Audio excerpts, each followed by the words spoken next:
أعوذ بالله من الشيطان الرجيم.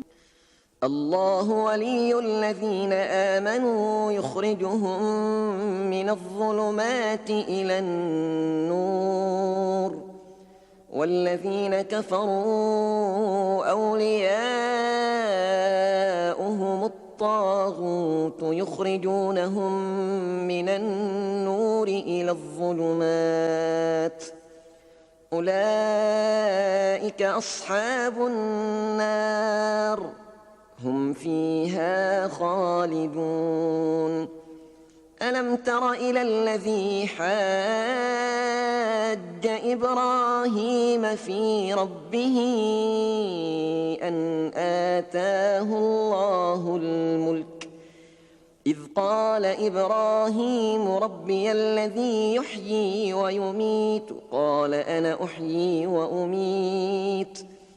قال إبراهيم فإن الله يأتي بالشمس من المشرق فأت بها من المغرب، فبهت الذي كفر والله لا يهدي القوم الظالمين.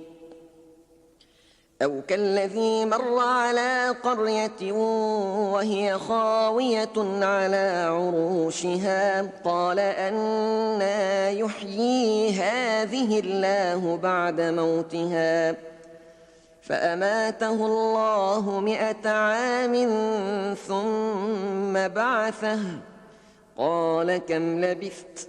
قال لبثت يوما أو بعض يوم، قال بل لبثت 100 عام فانظر إلى طعامك وشرابك لم يتسنه، وانظر إلى حمارك ولنجعلك آية للناس، وانظر إلى العظام كيف ننشزها ثم نكسوها لحما، فلما تبين له قال أعلم أن الله على كل شيء قدير.